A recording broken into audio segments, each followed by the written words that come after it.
Hi friends, అందరికీ నమస్కారం. ఈరోజు ఒక ముఖ్యమైన విషయం ద్వారా మీ ముందుకు వస్తున్నాను.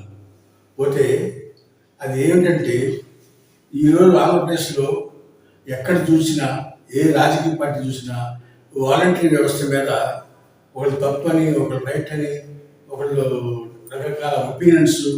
వాళ్ళు 5,000 ఇస్తే మేము 10,000 ఇస్తామని, ఇంకా ఎక్కువ ఇస్తామని ఇలా కామెంట్ చేస్తున్నారు. అసలు ఈ వాలంటరీ వ్యవస్థ గురించి కొద్దిగా మీతో మాట్లాడదామని ఈరోజు మీ ముందు రావడం జరిగింది.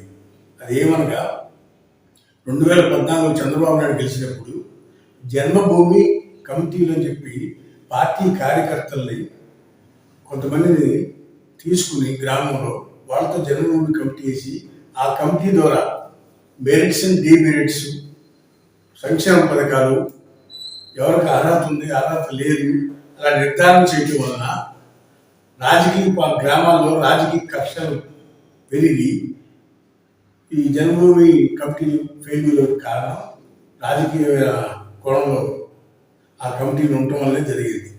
ఇకపోతే అదేవిధంగా తర్వాత వచ్చిన జగన్మోహన్ రెడ్డి గారు అలా కాకుండా వాలంటరీ వ్యవస్థ అనే ఒక వ్యవస్థని క్రియేట్ చేసి 10th క్లాస్ మినిమం పాస్ అయిన వాళ్ళు నుంచి 10th టు అప్ టు ఎన్ని డిగ్రీ ఉన్నా పర్వాలేదని చెప్పి తీసుకోవడం మొదలెట్టినప్పుడు 10th నుండి అప్ టు పీజీ వరకు చదువుకున్న ప్రతి ఒక్క రూరల్ గ్రామాల్లో ఉండే అన్ఎంప్లాయీస్ అందరూ కూడా ఈ వాలంటరీ వ్యవస్థ మీద మోజుపడి ఉత్సాహంగా వచ్చి పనిచేయడం మొదలెట్టారు. అయితే ఇక్కడ వారు కూడా ఎలా ఉన్నారంటే, 10th నుంచి పాస్ అయిన వాళ్ళు, ఇంటర్మీడియట్ పాస్ అయిన వాళ్ళు, డిగ్రీ పాస్ అయిన వాళ్ళు, పీజీ పాస్ అయిన వాళ్ళు కూడా వచ్చి మొదట్లో ఉత్సాహంగా ఈ వాలంటరీ వ్యవస్థలో పనిచేశారు. తర్వాత పీజీ ఇంజనీరింగ్ చదువుకున్న వాళ్ళందరూ కూడా ఈ వాలంటరీ వ్యవస్థ మానేసి వేరే ఉద్యోగాలకు వెళ్ళిపోయారు. ఇకపోతే గ్రామాల్లో వాలంటరీ వ్యవస్థ పనిచేస్తుంది 10th, ఇంటర్మీడియట్, డిగ్రీ చదువుకుని ఎక్కువ ఉద్యోగాలు రాక, పై శాలరీస్, ఎక్కువ శాలరీస్ రాక, వాటిలోని గ్రామాల్లో తక్కువ ఖర్చుతో అలా పనిచేసుకుంటూ వెళ్తున్నారు. అది వాస్తవం. ఇకపోతే వాలంటరీ యొక్క బాధ్యత ఏంటంటే, 50 ఏళ్ళకి ఒక వాలంటరీ పెట్టారు. ఆ 50 ఏళ్లలో సంక్షేమ పెన్షన్ ఇవ్వటం, ఇళ్ల స్థలం ఉందా లేదా, వాళ్ళ ఏ క్యాస్ట్, వాళ్ళ ఆర్థిక విధానం ఏంటి, వీటన్నిటి ఎన్రోల్ చేయటం, వాళ్ళకి అవసరమైన సహాయం చేయటం, గవర్నమెంట్ ఏదైనా పథకాన్ని ప్రవేశపెట్టినప్పుడు ఆ పథకానికి ఎలిజిబిలిటీ 50 ఏళ్ళలో ఎవరెవరు ఉన్నారు వాళ్ళని ఐడెంటిఫై చేసి వాళ్ళ ఇంటికి వెళ్ళి మీకు ఈ పథకం వస్తుంది, మీరు అప్లికేషన్ పెట్టండి అని అప్లికేషన్ పెట్టించి దాన్ని తీసుకొచ్చి సచివాలయంలో వెల్ఫేర్ సెక్రటరీకి ఇచ్చి అక్కడి నుంచి డిజిటల్ అసిస్టెంట్ ద్వారా అప్రూవల్ చేయించేది ఈ ప్రక్రియ. అలా చేయటం వల్ల అడ్మినిస్ట్రేటివ్ ప్రాసెస్లో ఈ కార్యక్రమం అంతా నడుస్తూ ఉంది. వాళ్ళు కూడా ఇది ఒక జాబ్ లాగా ఫీల్ అయ్యి బాధ్యతగా పనిచేస్తూ ఉన్నారు. ఎక్కడా కూడా ఈ వ్యవస్థలో ఎక్కడా 100కి 1,00,000కి 1-2 తప్పులు ఉన్నాయో కానీ మ్యాక్సిమం అందరూ కూడా సర్వీస్ ఓరియంటేషన్తో పనిచేస్తూ ఉన్నారు. ఇప్పుడు అసలు విషయం, ఎలక్షన్ వచ్చేటప్పటికి అసలు విషయం బయటపడింది. ఏంటంటే, ఈ వాలంటరీ వ్యవస్థని ఒకప్పుడు తప్పుపట్టి చంద్రబాబు నాయుడు గారు కూడా ఇవాళ ఈ వ్యవస్థ బాగుంది, ఎక్కువ ప్రజలు ఈ వ్యవస్థని యాక్సెప్ట్ చేశారు కాబట్టి ఈ వాలంటరీ వ్యవస్థ నేను కూడా కంటిన్యూ చేస్తా, 10,000 రూపాయలు శాలరీ ఇస్తా, ఇంకా వాళ్ళ స్కిల్ డెవలప్మెంట్ పెట్టి వాళ్ళు ఇంకా ఉన్నతమైన ఉద్యోగాలకు వెళ్ళే విధంగా కూడా, ఎక్కువ ఆదాయం వనరులు కల్పించే విధంగా కూడా నేను చూపిస్తానని మీరు మాటిస్తూ ఉన్నారు. అయితే ఇక్కడ ఒక విషయం చెప్పగలరు, వాలంటరీ ఎవరు కూడా ఏ పొలిటికల్ పార్టీకి, ఒకప్పుడు వైసీపీ అపాయింట్ చేసిన వైసీపీ కార్యకర్తలు అయినప్పటికీ వారు ఇది ఉద్యోగంగా, ఒక బాధ్యతగా ఫీల్ అయ్యి పనిచేస్తూ ఉన్నారు ఎక్కువ మంది. అయితే అందులో వాళ్ళు కూడా ఒక ఎంప్లాయీ లాగానే వర్క్ చేస్తారంటే ఒక రాజకీయ పార్టీ కార్యకర్తలాగా పనిచేయట్లేదు.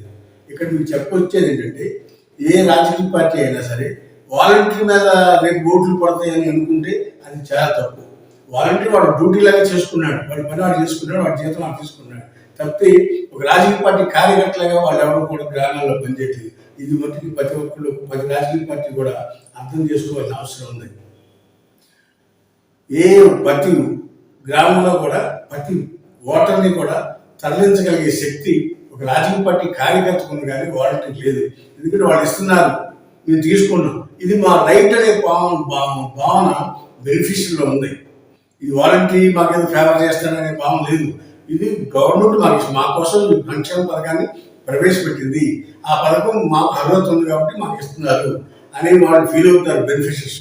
అంతేగాని వాలంటీర్ ఫేవర్ చేస్తాడనేది లేదు. వాలంటీర్ ఇస్ ద సర్వీస్ ఒక వెపన్ లాంటి వ్యక్తి.